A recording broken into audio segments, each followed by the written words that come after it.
I was a CEO with 500 employees. Now I sleep under a bridge with nothing but a blanket. 6 months ago, I had a Tesla, a mansion, and kids who called me dad.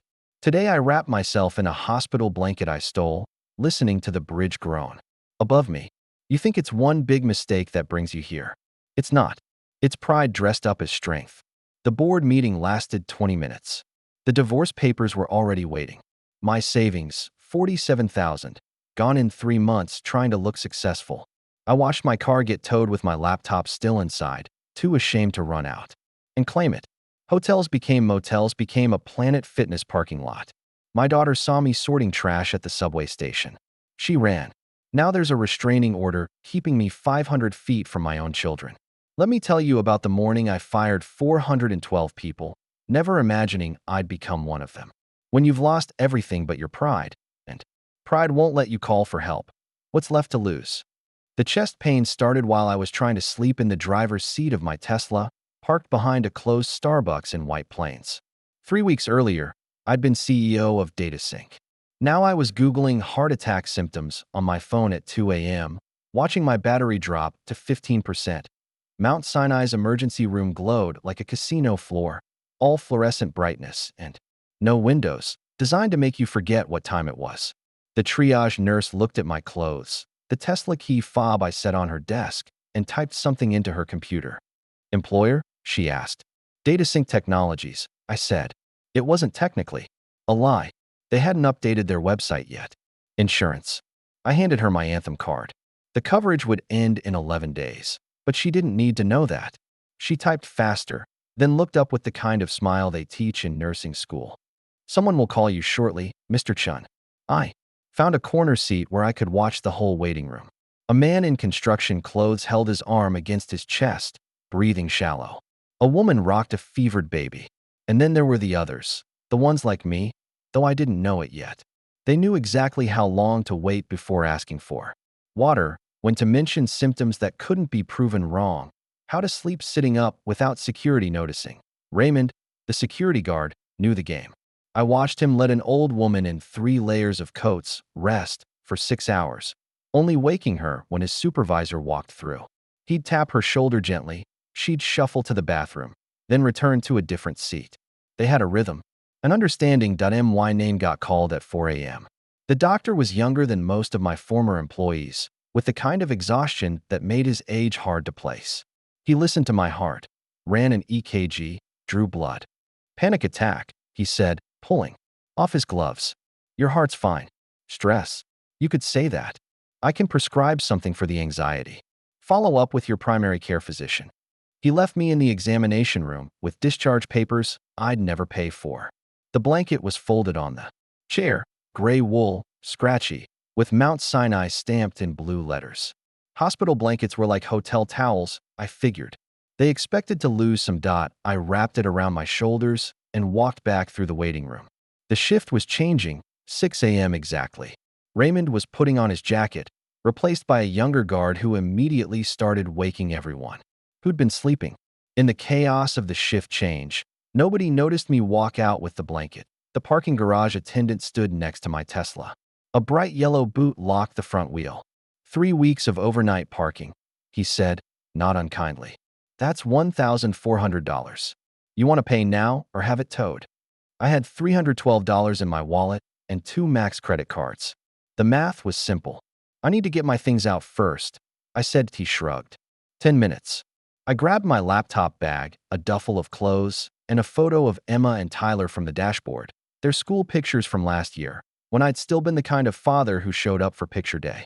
The blanket stayed around my shoulders as I walked past the attendant, past the Tesla I'd picked up from the dealer just 8 months ago, past the life I'd thought was permanent. The morning was colder than March should be. I found a coffee shop that opened early, bought a small black coffee with cash, and sat with my bags while commuters rushed past the window. My phone buzzed, a LinkedIn notification. Someone had viewed my profile. Then another, and another. I opened the app. My former employees were checking my page, probably sharing the news in group chats and Slack channels I'd never see again. Did you hear about Chun? They'd be writing. Finally got what he deserved. The hospital blanket scratched against my neck. I pulled it tighter anyway. Outside, The city was waking up, everyone heading to jobs they'd complain about later, not knowing how quickly those complaints could become prayers. That my phone buzzed again. This time it was Marcus. Heard about your situation. Sorry it had to be this way. I deleted the message and finished my coffee, already calculating how many days $312 would last. Marcus's text came at noon, 2 hours before the board meeting. Wear a suit. That was all. No explanation, no follow-up. But Marcus had been my CTO for 6 years, hired straight from Stanford when DataSync was just 40 people in a WeWork space. He didn't send cryptic messages that I was already wearing a suit, the Armani I'd bought after our Series B funding. But now I understood this wasn't a regular quarterly review. DataSync occupied 3 floors in a 5D high-rise. I'd signed the lease myself, insisting on the top floors despite the CFO's concerns about cost. We're building something important, I told him. We need to look the part. The elevator ride to the 40th floor took 53 seconds. I timed it once, thinking it was the perfect length for an elevator pitch. Now it felt like a countdown. Keiko, my assistant, barely looked up when I passed her desk. She'd always greeted me with coffee and the day's schedule. Today, she studied her screen like it contained nuclear codes. The boardroom held 5 people, 3 board members, Marcus, and our general counsel. The chair at the head of the table, my chair, was empty. They'd left me the seat closest to the door. We need to discuss the company's direction, said Jim Pearson, our lead investor. He'd once called me a visionary at a TechCrunch event. Now, he wouldn't make eye contact. They had a presentation ready. Slides about missed targets, market shifts, leadership concerns. Words like restructuring and strategic realignment filled the air. Nobody said fired. Nobody had to. The board has lost confidence, Jim said finally. We're prepared to offer 3 months severance if you sign today. The separation agreement was already printed, yellow tabs marking where to sign. 20 pages of legal language that boiled down to leave quietly, don't sue, don't talk. You have 6 hours to clear your office, the general counsel added. Security will assist if needed. I looked at Marcus. He stared at his laptop, fingers moving across the trackpad like he was checking email. 6 years of working late, of building something from nothing, and he couldn't even look at me. I'd like to address the team, I said. That won't be necessary. We'll send a company-wide email after you've left the building. They filed out, leaving me alone with the papers. The Rothko print on the wall. I'd chosen it myself, thinking it made us look sophisticated, stared back with its blocks of color that meant nothing. My office was already half-packed when I got there. Keiko had been busy. Boxes labeled personal sat on my desk, the contents visible through the open tops. Awards, photos, the baseball signed by the team after our first profitable quarter. I'm sorry, Keiko said from the doorway. They told me this morning. How long have you known? She didn't answer, which was answer enough that I found my laptop and pulled up the spreadsheet I'd kept since becoming CEO. 412 names, color-coded by department. Every person I'd let go, with dates and severance details. I told myself tracking them made me responsible, accountable. Now it looked like what it was, a monument to my own ruthlessness that I selected all and hit delete. The security guard who escorted me to the parking garage was Eddie, who I'd talked basketball with every morning for 3 years. Today he walked 3 feet behind me, silent, professional. At the elevator, he took my key card. Take care, Mr. Chun, he said, and for a moment his professionalism cracked. I'm sorry about this. I loaded the boxes into my Tesla, each one fitting perfectly in the trunk like they'd been measured for it. Keiko appeared one last time, carrying my coffee mug, the one Emma had made in pottery class that said, "World's okayest dad." She hugged me in the parking garage, quick and fierce. "They're making a mistake," she whispered, but we both knew they weren't. The company would run fine without me. Maybe better. That was the truth nobody says at terminations. Most of us are more replaceable than we think. That I drove home to Westchester on autopilot, already knowing what I'd find. Melissa's Lexus was gone. In its place, centered perfectly on my workbench like she'd used a ruler, was a manila envelope. Inside, divorce papers and a note in her handwriting. Your things are in the garage. Please don't make this harder than it needs to be. I stood there holding the papers, thinking about how this morning I'd been a CEO, and now I wasn't even sure I was still a husband. The divorce papers were arranged on our kitchen island like a business presentation. Melissa had even used those little yellow tabs, same as the severance agreement, marking every place I needed to sign. She'd learned that from me. I'd taught her how to organize documents during our first year of marriage. When she was finishing her MBA, the house felt wrong. Not just empty, edited. Our family photos had been removed from the walls, leaving clean rectangles on the paint. The kids' artwork was gone from the refrigerator.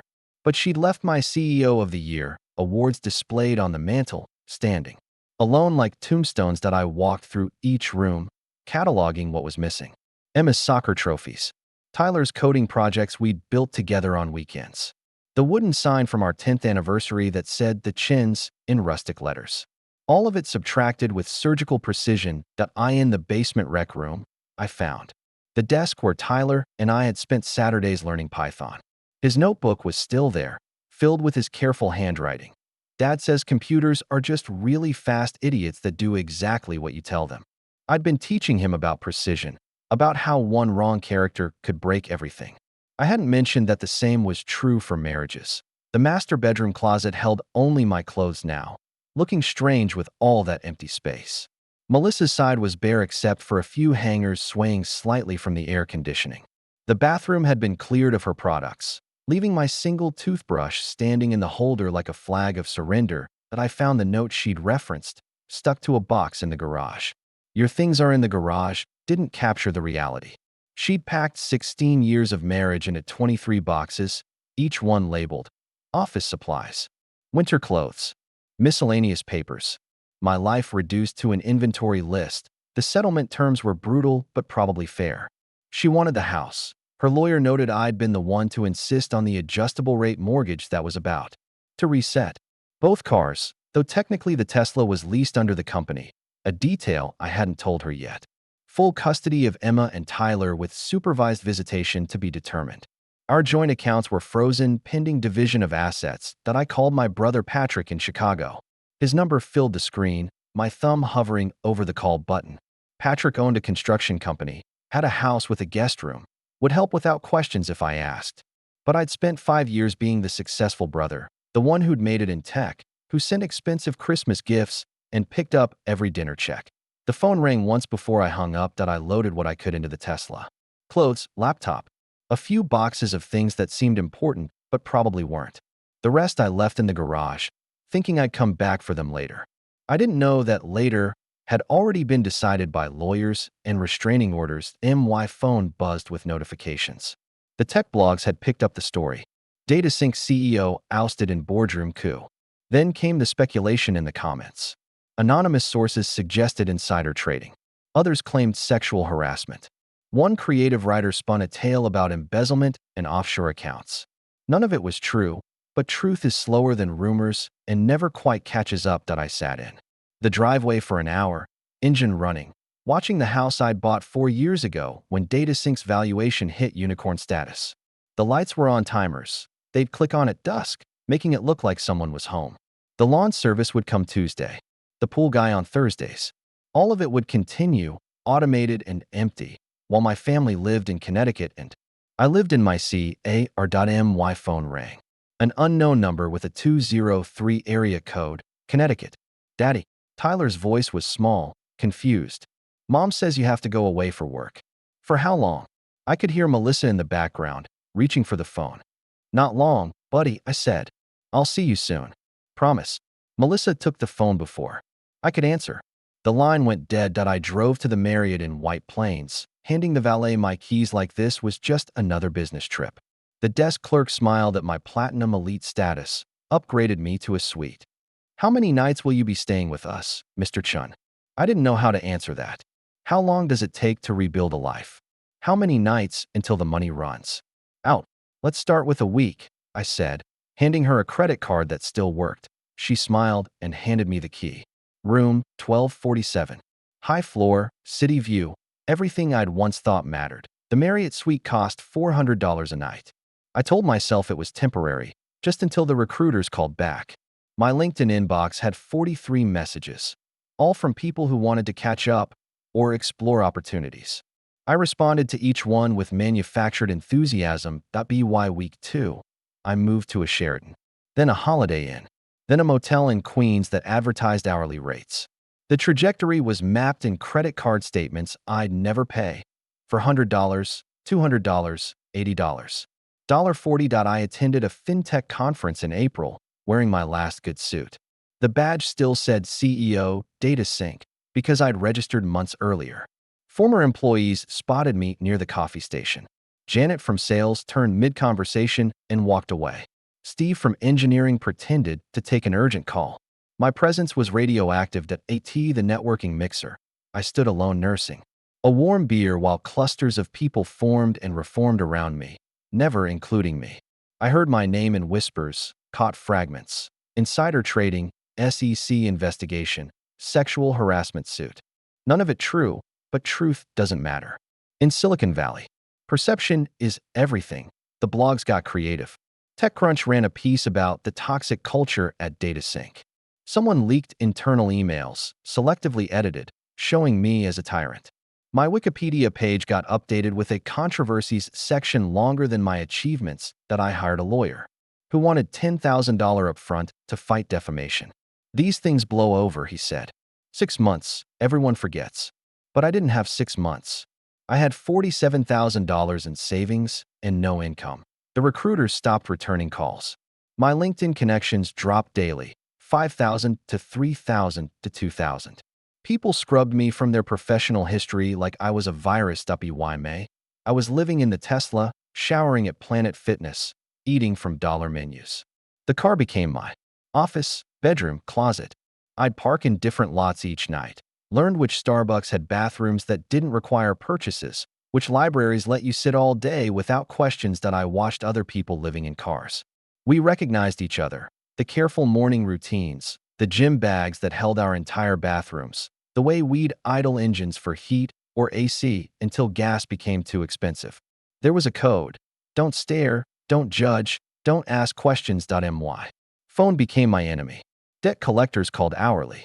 Text messages from court servers. Emails from lawyers. Voicemails from Melissa about missed support payments I couldn't make. The repo notice came on a Tuesday. 3 missed lease payments.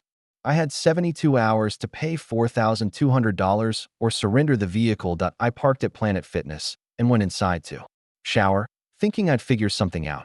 When I came back, the Tesla was already on the flatbed. I watched from behind the dumpster as they loaded my Tesla onto the truck. My laptop bag was in the trunk. My last 2 suits. The photo of Emma and Tyler I'd kept on the dashboard. The driver checked his clipboard, took photos, affixed a yellow sticker to the windshield. Too ashamed to run out and claim my things, I let him drive away with the last pieces of my former life. The Planet Fitness manager found me sitting on the curb an hour later. You okay, man? He knew I'd been living in that car. We all knew about each other, the morning shower crowd. Yeah, I said. Just need a minute. I had $312 cash in my wallet. The credit cards were dead. My phone would shut off tomorrow. I walked to Dick's Sporting Goods and bought a camping backpack for $60. Then to Walmart for a sleeping bag, tarp, and a week of food that didn't need cooking. Peanut butter, bread, apples, protein bars. Penn Station seemed logical. It was huge, always crowded, had bathrooms. I found a corner near the LIRR waiting area and tried to blend in with late-night commuters. But I was too new, too obvious. The police officer was almost kind about it. First night, he asked. I nodded. Can't sleep here. There's a shelter on 30th Street. Get there before 10 p.m. if you want a bed. The shelter was a warehouse of cots and desperation. The intake form asked questions I couldn't answer. Last permanent address, emergency contact, substance abuse history. They assigned me cot 47B, between a man who coughed all night and another who talked to invisible enemies. Someone stole my shoes while I slept. Good leather loafers, the last pair from my old life. I woke to find them gone, replaced by torn sneakers. 2 sizes too big. The message was clear. You're new. You're weak. You're prey. I left at 5 a.m. and never went back. Walking helped me think. I mapped the city by its resources, public bathrooms, water fountains, places to sit without buying anything. Under the Williamsburg Bridge, I found a cardboard settlement, elaborate structures built against the pillars that an older Latino man looked up from arranging blankets. His spot was organized, milk crates for storage, cardboard walls, a battery-powered lantern. He studied me like I was a problem to solve. "You're that tech guy?" he said. "Not a question. Used to be." He nodded toward an empty space near his setup. "That's dry. Don't take anyone else's stuff. Cops come Tuesdays and Fridays around. Dawn. Church ladies bring sandwiches Sunday afternoon." "Thanks. I'm Carlos. You diabetic?" "No. Lucky." He held up a McDonald's cup filled with ice. "This keeps my insulin cold. For hours max. Then you need fresh ice." Carlos taught me the architecture of homelessness. Which cardboard stayed driest? Pizza boxes were worthless, appliance boxes were gold. How to position yourself so rain rolled away from your sleeping spot. Where the security cameras had blind spots. "See that?" He pointed to a gap between the bridge support and a maintenance shed. "Wind can't reach there. But Tommy claims it. Don't even look at it too long." Tommy was a white guy, maybe 50, with the 1,000-yard stare of someone who'd seen too much. Carlos said he was Iraq, maybe Afghanistan, came back wrong. On good days, he'd share cigarettes and tell jokes. On bad days, he'd pull a knife for imagined offenses. "How do you know which day it is?" I asked. "You learn to read the signs." He rocks when it's building. Talks to himself in Arabic. That's when you give him space. The bridge had maybe 30 regulars and a rotating cast of temporarily homeless. There was a hierarchy. Veterans like Carlos and Tommy had the best spots. Next came the working homeless, people with jobs but no homes. Then the addicts, the mentally ill, the new arrivals like me. Maria, a former nurse, ran an informal medical clinic from her tarp-covered area. She'd lost her license for stealing prescription pads to help her dying mother. Now she traded medical advice for food, batteries, cigarettes. "Let me see your feet," she told me on day 3. "They're fine." "No, they're not. You're walking wrong. Blisters get infected out here. You lose toes." "Sit." She showed me how to wrap my feet with newspaper for cushioning, how to dry socks on the steam grates, how to spot foot rot before it started. The bridge operated on schedules. Cops swept through Tuesday and Friday mornings. Not to arrest, just to show presence. Church groups came Sunday with sandwiches and scripture. The Korean church was Thursday, better food but longer sermons. Social workers appeared randomly, offering services nobody trusted. "They want to help," I said after watching a young social worker leave. Defeated, Carlos laughed. "They want to fix us." Different thing. You take their help, you're in their system.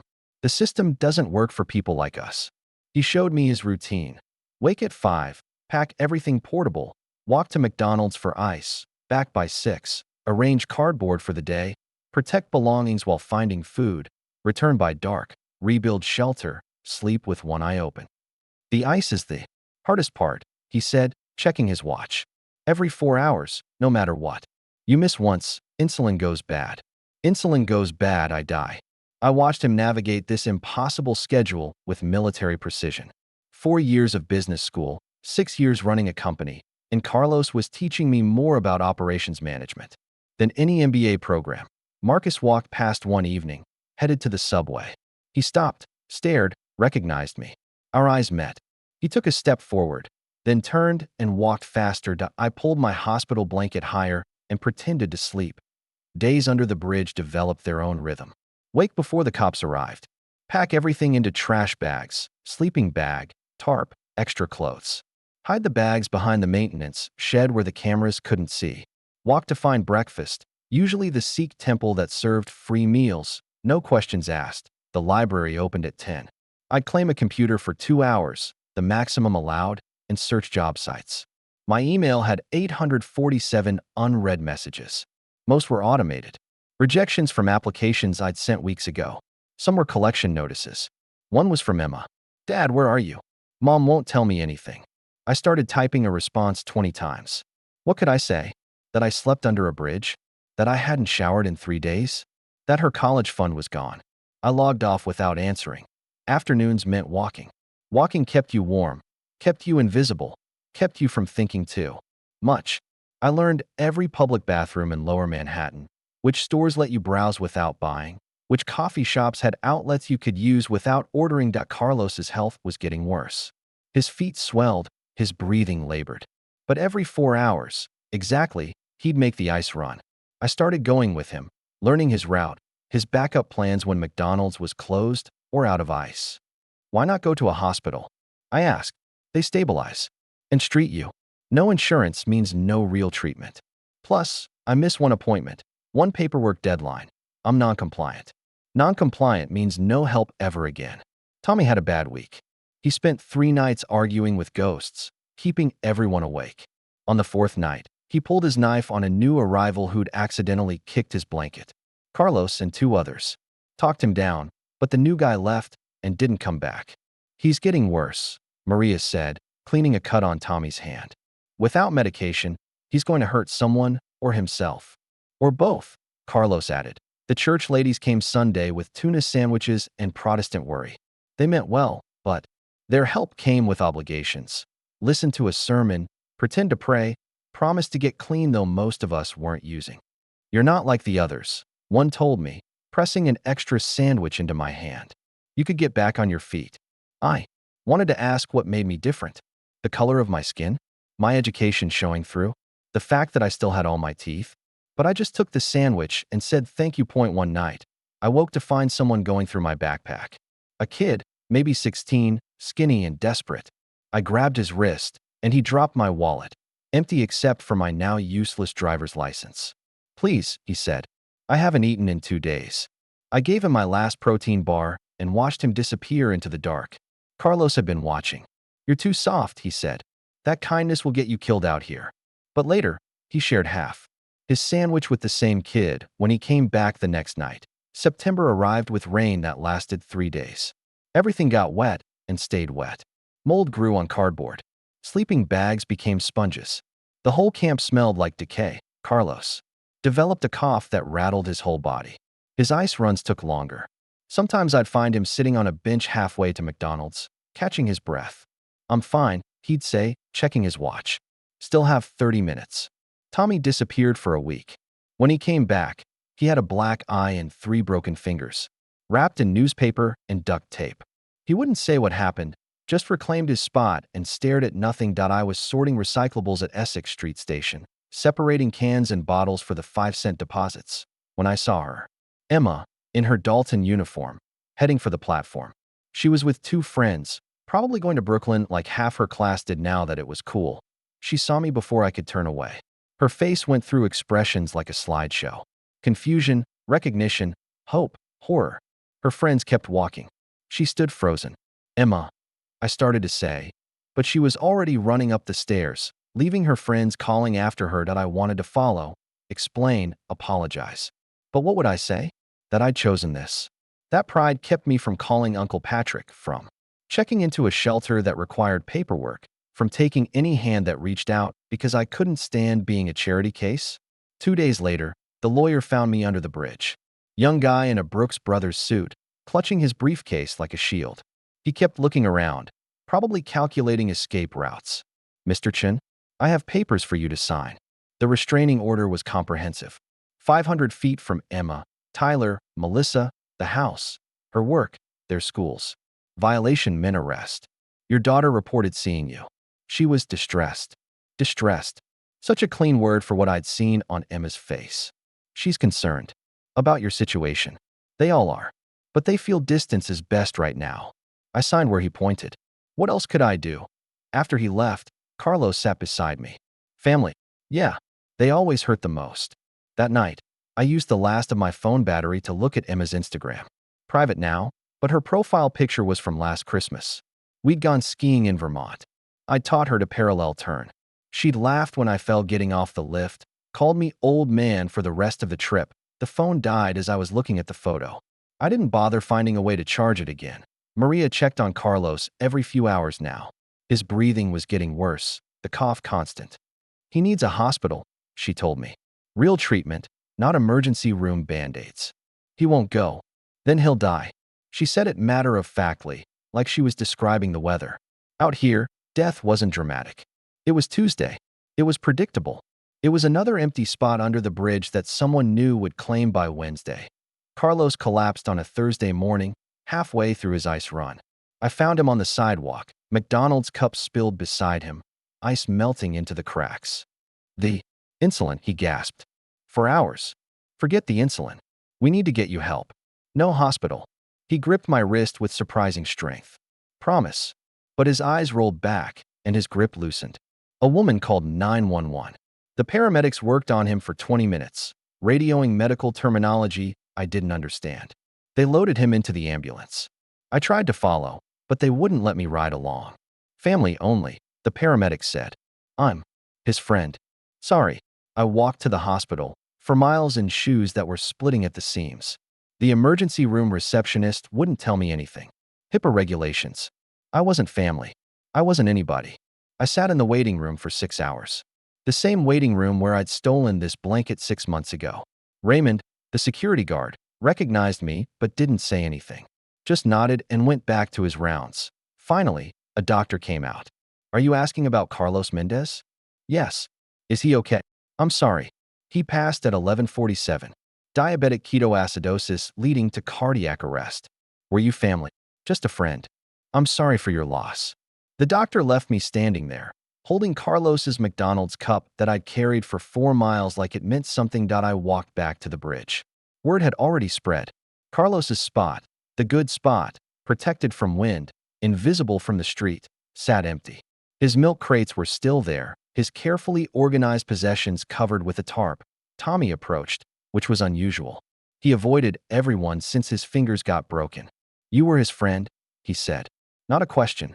I tried to be. Then it's yours. He pointed to Carlos's spot. Anyone disagrees, they go through me.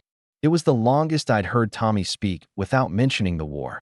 Maria helped me move my things. Inside Carlos's milk crates, we found treasure, a good sleeping bag, waterproof and warm. 3 pairs of wool socks. A camping stove with 2 fuel canisters. A knife. $60 in small bills. And his notebook, filled with numbers, blood sugar readings, insulin doses, temperature logs, all dated and timed. The last entry was from that morning. Glucose 287. Too high. Insulin at 6:20 a.m. Next ice 10:20 a.m. He'd known his body was failing. He went for ice anyway. I kept his routine. Not the insulin, but the ice runs. Every 4 hours, I'd walk to McDonald's, get a cup of ice, walk back. The staff knew Carlos was dead. Street news traveled fast. But they gave me the ice anyway, and we all pretended it meant something. His spot was better than anywhere I'd slept in 6 months. The cardboard walls blocked wind. The angle kept rain out.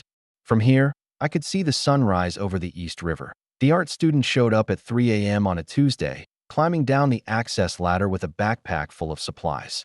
Young guy, maybe 20, paint under his fingernails, expensive boots that had never seen real dirt. I watched through a gap in my cardboard shelter as he set up an easel in the moonlight.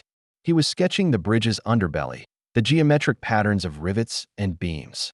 Then his pencil moved lower, drawing us. The lumps of humanity tucked into corners that we were composition to him.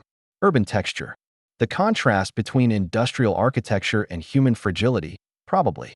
I'd commissioned similar art for DataSync's offices, paying thousands for paintings that captured the essence of innovation, or whatever the gallery called it. He worked with focus I recognized. The same intensity I'd had coding at Stanford, building DataSync's first prototype. Before it all got complicated with investors and boards and growth metrics, Maria woke around 4, saw him, muttered something in Spanish, and went back to sleep. Tommy never stirred. His new medication from the VA made him sleep like the dead. The artist kept drawing. By 5 a.m., he was painting. Quick strokes, catching the way pre-dawn light filtered through the bridge supports. He painted Carlos's spot, my spot now, with its milk crate furniture and tarp walls. He painted the shopping cart someone had abandoned last week, now serving as storage for the camp's shared supplies. He painted us like we mattered. The sun started rising, turning the East River gold and orange. The artist packed up quickly, probably. Had a class to get to. But before climbing back up, he walked to my spot. Didn't make eye contact, didn't want thanks or conversation.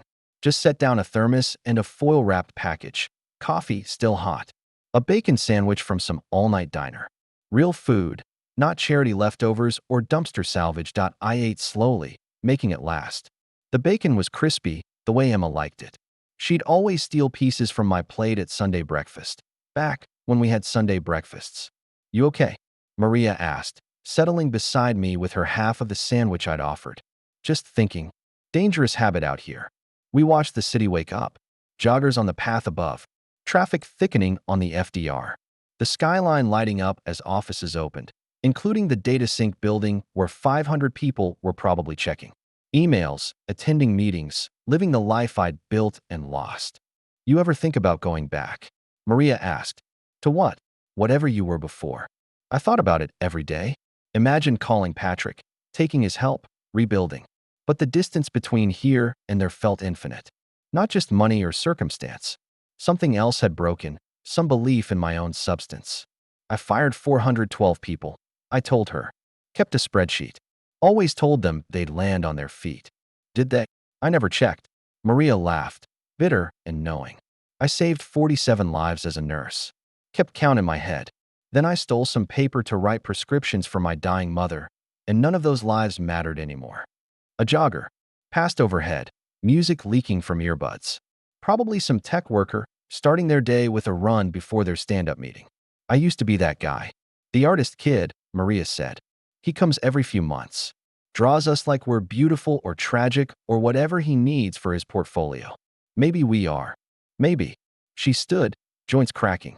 But I'd rather be warm and boring. The sun climbed higher.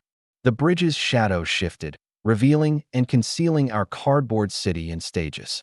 Tommy woke up yelling about artillery fire, then settled when Maria brought him water. Life under the bridge continued. Carlos's ice schedule. Maria's medical rounds. Tommy's good days and bad days. My own routine of nothing and everything. Waiting without knowing what for. I saved half the sandwich, wrapping it carefully in the foil. It would go bad by afternoon, but I kept it anyway. Something about that art student, the way he'd seen us without really seeing us, reminded me of myself in the office, looking down from 40 floors up. The difference was he'd climbed down to our level, even if he'd climbed back up after. He'd brought coffee and breakfast. He'd acknowledged what I'd lost the ability to see from up high. That we were human, that we were here, that we were real. The sandwich spoiled by noon, like I knew it would.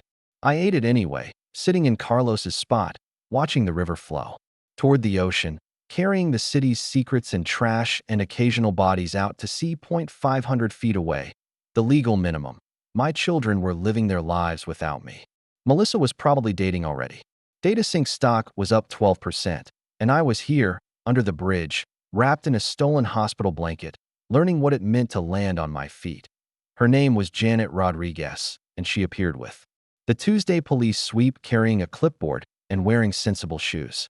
Unlike the young idealists who came with the church groups, Janet looked like she'd seen things. Maybe 40, gray streaks in black hair, a scar across her left palm that spoke of personal struggle. I'm not here to fix anyone, she announced. To our ragged assembly. I'm here to offer options. Tommy retreated behind his cardboard fortress. Maria pretended to sleep. But something in Janet's voice made me listen. She sat up at a folding table near the bridge's edge, spreading out forms and pamphlets. No speeches about getting clean or finding Jesus. Just information. Shelter bed availability. Food stamp applications. Mental health resources. A weekly shower program at St. Matthew's. You, she said, pointing at me. You're new to this. 6 months. That's new. She slid a pamphlet across the table. Job training program. Computers and data entry. Takes 3 weeks. Helps with placement. I almost laughed. 6 months ago, I'd been running board meetings about artificial intelligence replacing human workers. Now she was offering me data entry training like it was salvation. I'm overqualified. No such thing as overqualified when you're living under a bridge. She wasn't wrong. But the thought of sitting in a classroom learning Excel basics, pretending I hadn't built systems that processed millions of transactions daily, felt like a kind of death. What's the catch? Address. Phone number. References. Background check. She looked at my hospital blanket, the careful way I'd arranged my milk crate furniture. Problems with any of those? All of them. No address, but a bridge pillar. No phone. Since April. References who wouldn't return calls if they existed. A background search that would reveal lawsuit settlements and board terminations. I'll think about it. Janet handed me her card.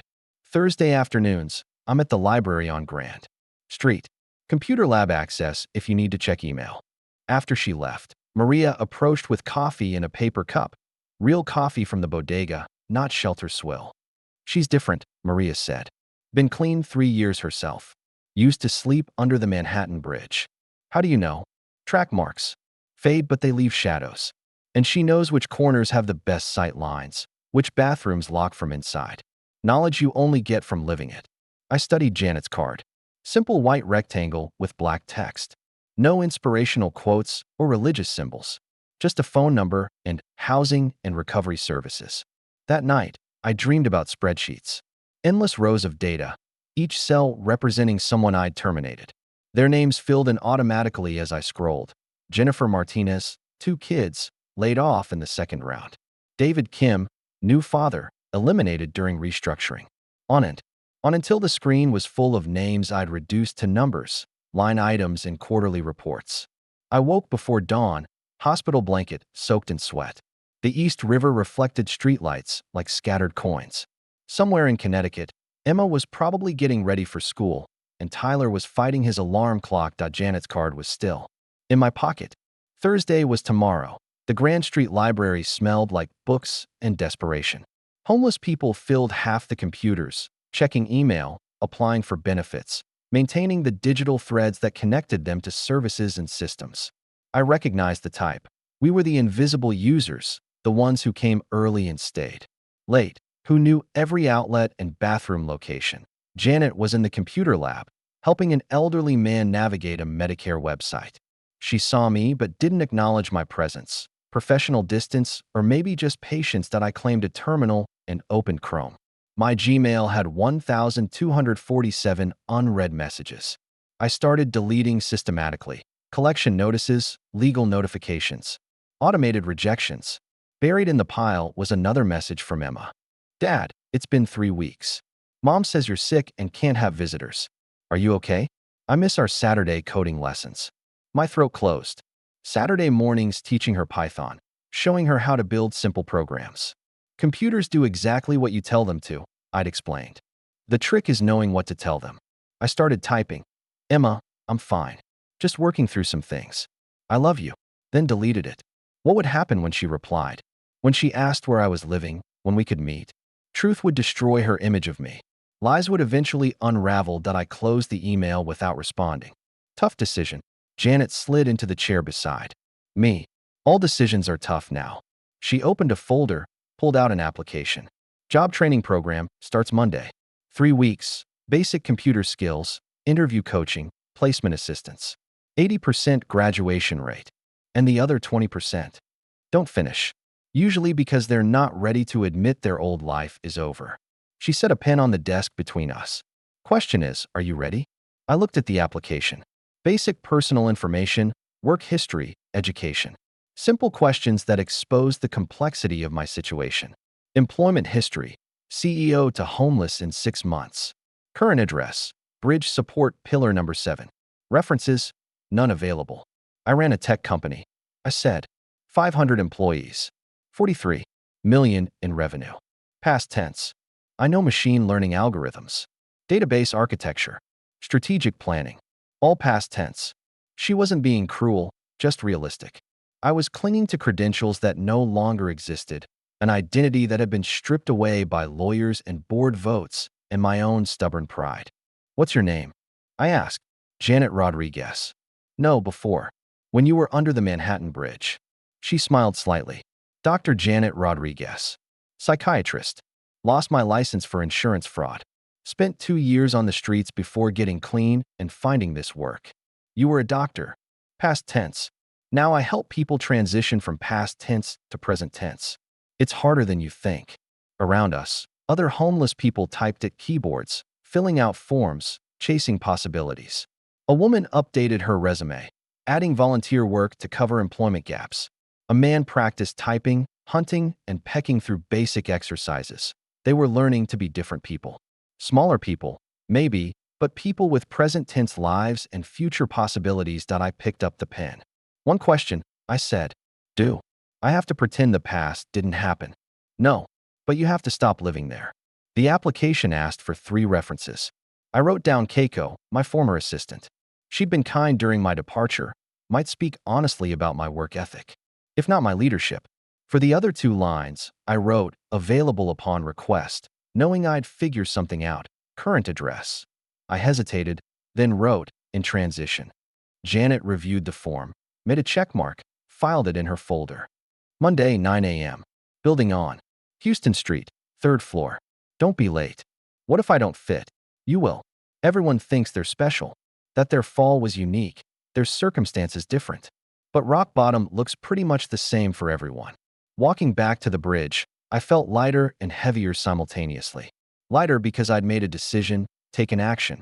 Heavier because the decision meant accepting what I'd become, not temporarily displaced, but genuinely homeless, starting over from nothing. Under the bridge, Tommy was having a good day. He'd organized his possessions, even swept the area around his cardboard shelter.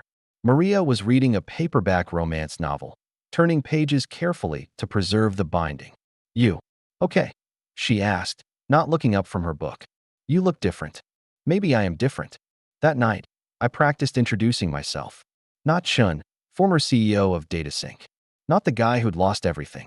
Just Chun, looking for work, ready to learn. It felt like learning a new language. The Houston Street building housed a dozen nonprofits, each fighting different aspects of poverty and displacement. Signs pointed toward legal aid, addiction services, job training, and mental health support. The directory read like a catalog of human suffering. Room 302 held 8 folding chairs arranged in a circle. 7 were occupied by people who looked like they'd walked different paths to the same destination. An older black woman in a clean but worn dress. A Hispanic man with paint-stained fingers. A young white woman with needle scars on her arms, trying to hide them under long sleeves. I was the 8th.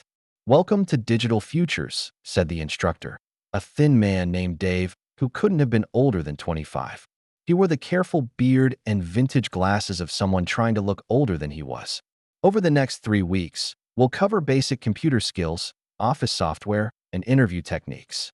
He handed out notebooks and pencils, like we were children starting school. Which, in a way, we were. The curriculum was painful. Microsoft Word basics. Email etiquette.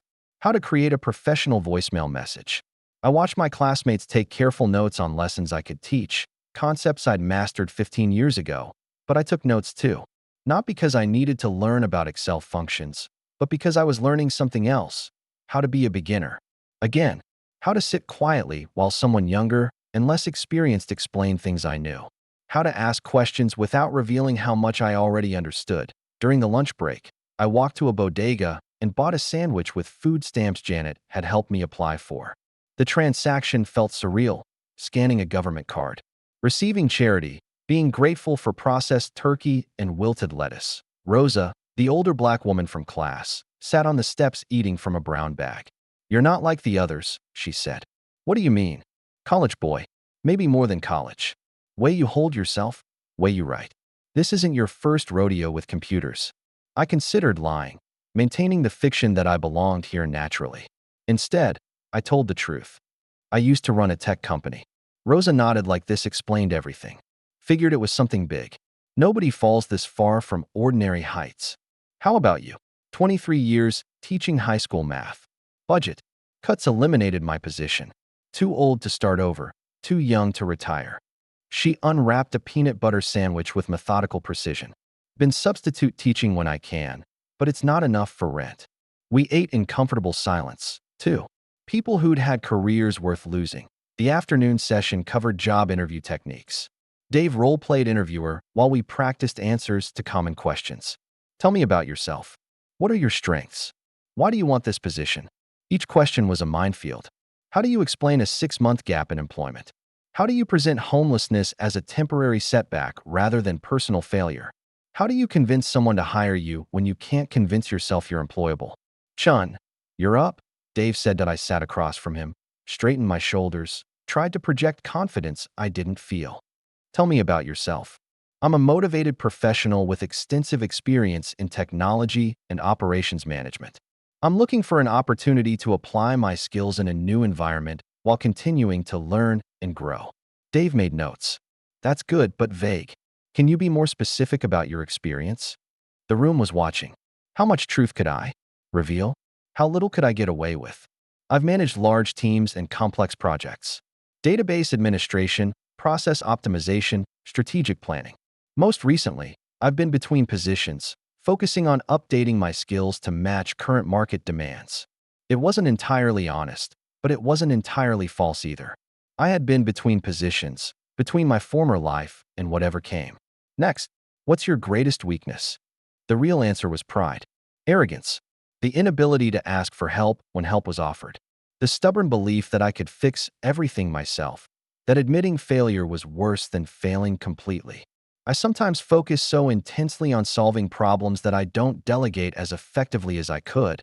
I said instead. Dave nodded. Good answer. Shows self-awareness and room for growth. Class ended at 4 p.m. I had 3 hours before returning to the bridge for dinner and sleep.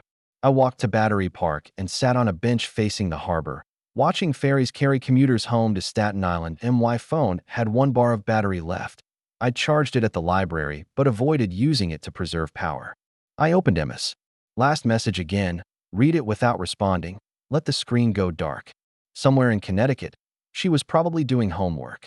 Tyler was likely building something with Legos or writing code on his laptop. Melissa was making dinner, checking their schedules, living the life we'd built together.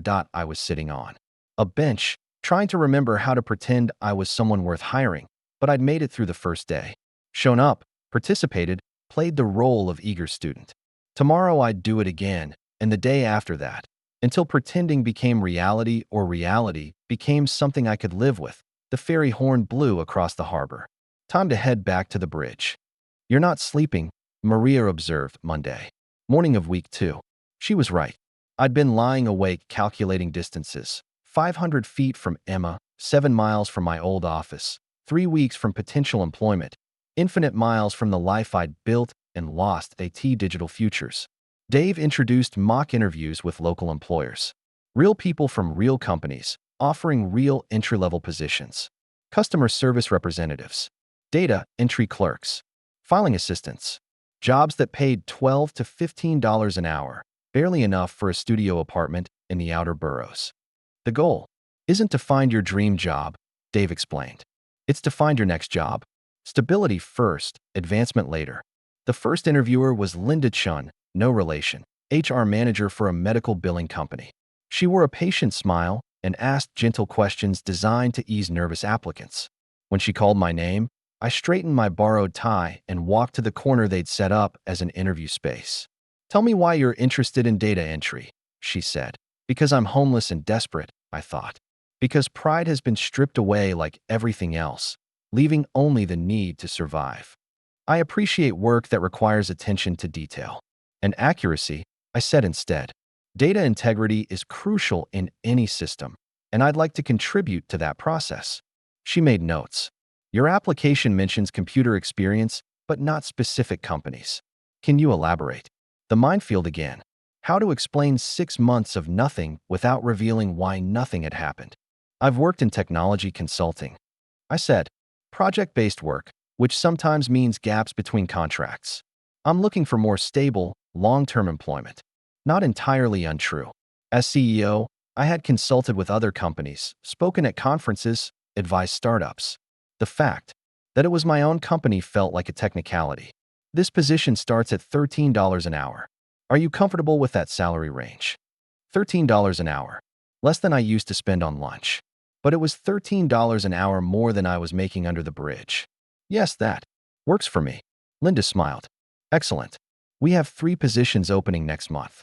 I'll be interviewing all week, but you're definitely in consideration. After the session, Rosa and I walked to the bodega together. This had become routine. Shared lunch breaks, quiet conversations about our strange circumstances. How'd it go, she asked. Good, I think. They're hiring multiple people, so the odds are better. What will you do if you get it? I hadn't thought. Beyond the interview. Getting a job was one thing. Keeping it while homeless was another. How do you shower regularly without a shower? How do you wash work clothes without a washing machine? How do you provide a phone number when your phone dies every few days? Figure it out as I go, I said. Rosa opened her brown bag lunch. Peanut butter sandwich again, apple, small bag of chips. The same meal she'd brought every day. I applied for an apartment in Queens, she said. 1 bedroom, $700 a month. If I get this data entry job, I can almost afford it. Almost. Need first month, last month, security deposit. That's over 2,000 upfront. Plus furniture, utilities, food. She bit into her apple, chewed thoughtfully. Might take 6 months to save enough, assuming nothing goes wrong. 6 months living under the bridge while working in an office. Maintaining the fiction of stability while sleeping on cardboard. It was possible. Thousands of people did it. The invisible working homeless who showered at gyms and changed clothes in public bathrooms. What about you? She asked. Where will you live? Haven't figured that out yet. She nodded knowingly. One crisis at a time. Get the job first. Worry about housing later. That afternoon, Dave brought in a representative from a nonprofit that helped place formerly homeless individuals in permanent housing. The woman explained waiting lists, income requirements, background checks. Everything designed to help, but slowly, with obstacles and conditions. The average wait for subsidized housing is 18 months, she said. Longer for single adults without children. 18 months under the bridge. 18 months of Tuesday police sweeps, Sunday church sandwiches, 4-hour ice runs that no longer served a purpose except routine. After class, I walked to the data sync building and stood across the street, looking up at the floors I used to occupy. The lights were on, people working late, solving problems, building things. I wondered if anyone remembered me, if my name came up in meetings, if the company was better or worse without my leadership. That a security guard approached. Not Eddie, someone new. You need help with something. Just looking, I said. Can't loiter. Here. This is private property. I moved along, another person with nowhere to be who wasn't welcome anywhere. Walking back to the bridge, I passed restaurants with outdoor seating, people eating dinner worth more than I'd spend in a week. They looked warm and fed and secure in their routines. Under the bridge, Tommy was having a bad night. He'd arranged his possessions in a perfect square, muttering about perimeter security and checking sight lines.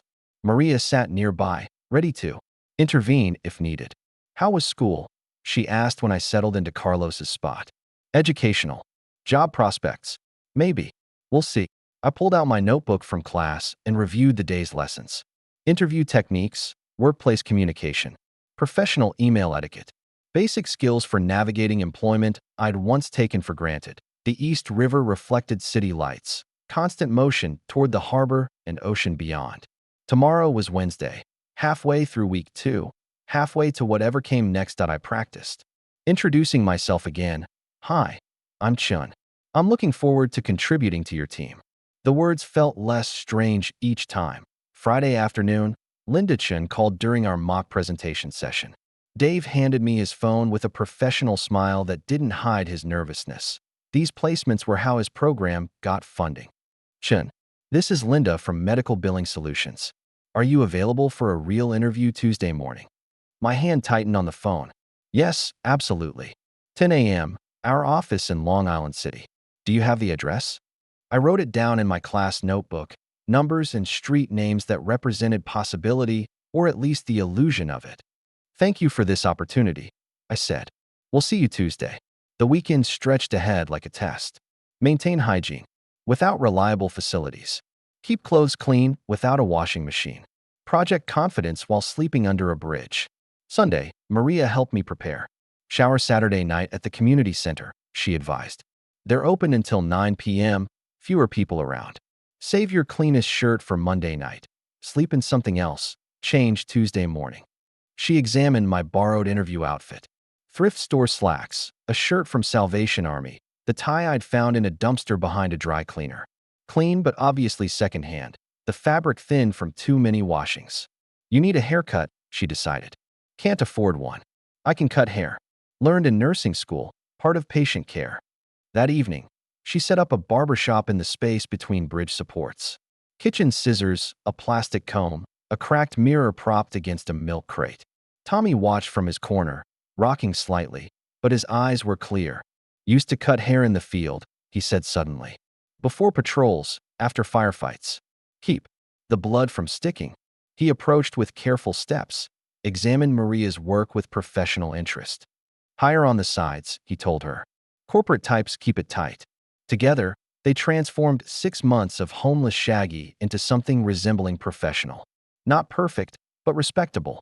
I studied myself in the cracked mirror. Thinner than before, lines around my eyes that hadn't been there in January, but recognizably human again. Better, Maria pronounced. Now you look like someone who deserves a paycheck. Monday night, I barely slept. Every sound seemed amplified. Tommy talking to invisible enemies, Maria coughing, rats moving through the garbage. At 5 a.m., I gave up and walked to the 24-hour diner on Delancey, spending precious cash on coffee and a chance to use their bathroom for final preparations. The subway to Long Island City took 45 minutes. I arrived 30 minutes early and walked the neighborhood, reviewing what I knew about the company.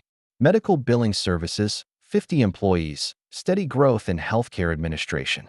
Stable, boring, exactly what I needed. Their office occupied 2 floors of a converted warehouse. The lobby was generic corporate, abstract art, leather furniture, a receptionist who smiled automatically when I approached. Chin for Linda Chin at 10, I said. Of course. Please have a seat. I chose a chair with sight lines to the elevator. And stairs, habit from security briefings at data sync. The magazines were current, the coffee free. Small signs of a company that wasn't struggling. Chun. Linda emerged from the elevator at exactly 10 a.m. Professional handshake, genuine smile, the demeanor of someone who hired people regularly and took the responsibility seriously. Her office overlooked the East River, the same river I slept beside, but from this angle it looked clean and purposeful. She offered water, settled behind her desk, opened my file. So, tell me more about your technology consulting. I'd practiced this answer for days, finding the balance between truth and fiction. I specialized in database management and process optimization for small to medium businesses. Project-based work, which meant traveling between clients, implementing systems, training staff. Sounds interesting. Why the transition to data entry? I'm looking for stability. Consulting can be feast or famine, great projects followed by months of searching for the next client. I want to be part of a team, contribute to something consistent. She made notes. This work can be repetitive. Medical codes, insurance forms, accuracy requirements. Are you comfortable with that? Repetitive work. After months of having nothing to do, repetition sounded like paradise. I appreciate work that requires attention to detail. In consulting, one small error could crash an entire system. I imagine medical billing has similar accuracy requirements. Exactly right. What questions do you have for me? I asked about training, procedures, performance metrics, advancement opportunities. Questions designed to show interest beyond just getting hired. She answered thoroughly, seemed impressed by my preparation. When could you start? Immediately. She smiled. I have 2 more interviews this week, but I'll make a decision by Friday. You'll hear from me either way. We shook hands. Her grip was firm, professional, the handshake of someone who kept her commitments. Walking back to the subway, I felt simultaneously hopeful and terrified. The interview had gone well. I'd managed to seem competent without revealing too much about my circumstances. But success would create new problems. How do you maintain employment while homeless? How do you build a life from absolutely nothing? Under the bridge, Maria was waiting with coffee and a sandwich from the Korean church. How'd it go? Good, I think. Find out Friday. Tommy looked up from arranging his possessions. You get that job, you can't stay here. What do you mean? Working people don't belong with us. Different rules, different life. You'll see. He wasn't being cruel, just practical. Employment would change everything. My schedule, my needs, my relationship with this community that had become home. Thursday passed slowly. I attended the final day of Digital Futures, received my certificate, shook Dave's hand. 7 of 8. Students had completed the program. 5 had job interviews scheduled. Friday morning, Linda called at 11 a.m. Chun, good news. The position is yours if you want it. Can you start Monday? Yes, absolutely. Thank you. We'll do paperwork Monday morning, get you set up with direct deposit, discuss the details. Welcome to the team. I hung up Dave's borrowed phone and stared at the East River, trying to process what had just happened. After 6 months of descent, I had a job.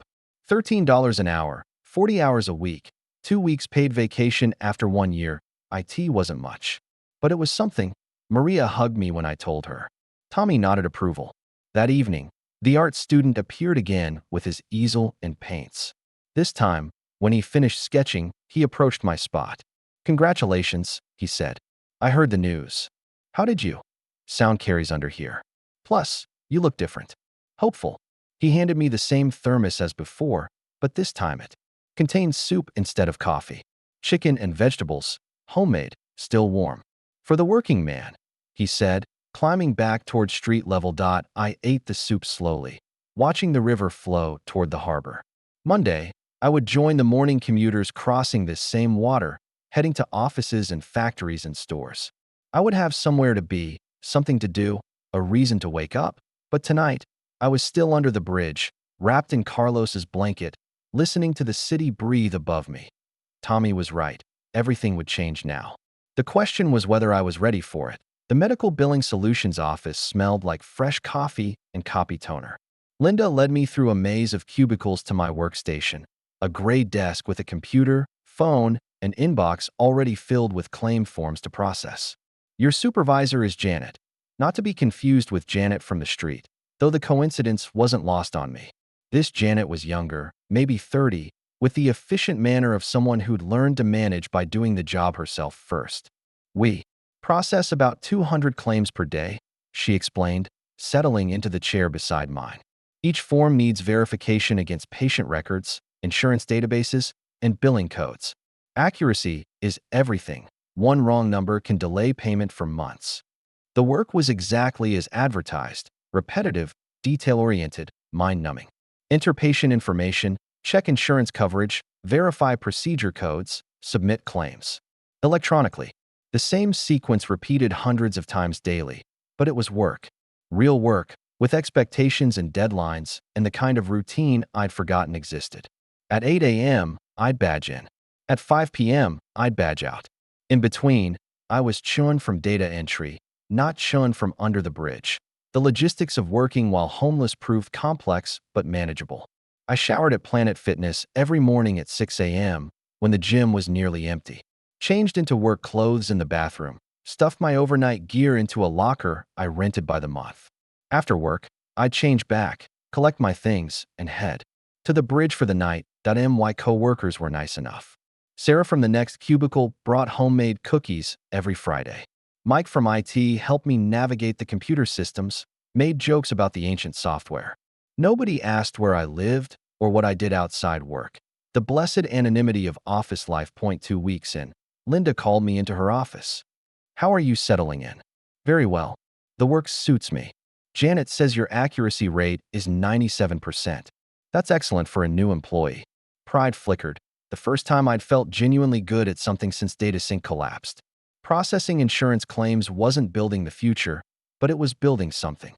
"I wanted to discuss your progress," Linda continued. "We have a policy of reviewing new hires after 30 days. If things continue this way, there might be opportunities for advancement." Advancement. The word carried weight I'd forgotten. Not just survival, but growth. Movement forward instead of just hanging on. "What kind of opportunities?" "Senior data entry pays $16 an hour. After that, claims processing supervisor, which is salaried. The path exists if you want to follow it." Walking back to my cubicle, I did mental math. $16 an hour, full-time, would be enough to rent a studio apartment. Not in Manhattan, maybe not even in Brooklyn, but somewhere with a door I could lock and a shower I didn't have to share. That evening under the bridge, I shared the news with Maria and Tommy. 16 an hour, Maria whistled. "That's more than I made as a nurse's aide." Tommy listened without comment, organizing his possessions with military precision. Finally, he looked up. "How long until you move out?" "Few months maybe. Need to save for security deposit, furniture." "Good. This place is for people with nothing. Once you have something, you need to leave." His words stung, but I understood the logic. The bridge community operated on shared desperation. Employment changed the equation, created distance between the working poor and the completely destitute. Friday afternoon brought my first paycheck. Direct deposit notification on my phone. $416.32 after taxes and deductions. More money than I'd had in 6 months, but also a revelation about how far I'd fallen. 6 months ago, $416 wouldn't cover a business dinner. Now it represented 2 weeks of survival and the possibility of something better. I opened a savings Account at the bank across from work, deposited half the paycheck, kept the rest for expenses. The banker, a young woman with a professional smile, processed the transaction without judgment. To her, I was just another customer with a modest deposit. That weekend, I walked through Queens looking at rental listings. Studios in Astoria, $1,200. One bedrooms in Woodside, $1,500. Even the cheapest options required first month, last month, security deposit, $3, 600 minimum, just to move. I end at $13 an hour. That was nearly 4 months of gross pay, assuming I saved every penny. More realistically, 6 months while paying for food, transportation, and basic necessities. But 6 months wasn't forever. For the first time since the board meeting, I could envision a timeline. Christmas under the bridge, maybe. Spring in Queens. Summer with my own shower. Fall with furniture that wasn't made from milk crates. Under the bridge Sunday evening, the art student appeared again. This time he brought hot chocolate and asked if he could interview me. I'm documenting the community here, he explained. For my senior thesis. Would you be willing to talk about your experience? What kind of questions? How you ended up here? What daily life is like? Whether you think things will change. I considered it. 6 months ago, I would have refused. Too ashamed, too proud. Now, shame seemed like a luxury I couldn't afford. Sure, I said, but I won't use my real name. He pulled out a small recorder. Tested the audio levels. How long have you been homeless? 7 months. What brought you here? What brought you here? I told him, lost job, lost house, lost family. Pride and poor choices. From Marriott to motel to car to bridge. Do you think you'll get out? I'm working now. Saving. It's possible. What would you tell someone facing homelessness? I hesitated, then answered, ask for help sooner. Pride is expensive, and most of us can't afford it. After the student left, I wrapped Carlos's blanket tighter and watched the East River flow. 7 months ago, I was a CEO. Now I was a data entry clerk under a bridge. But I had a paycheck, savings, and a plan. A promotion raised my wage to $16 an hour. Soon I had $1,800, enough for a deposit. In Queens, I found a tiny studio above a restaurant. The landlord let me stagger payments. That night, I told Maria and Tommy. They were happy for me, though I sensed the distance of someone leaving their world. 2 weeks later, I moved in with nothing but bags, a sleeping bag, and resilience. The room was small, but it had a door, a stove, and silence. My first night I slept on the floor, deeply, safely. At work, coworkers noticed the change. Sarah asked if I'd host a housewarming. Normal questions from normal people.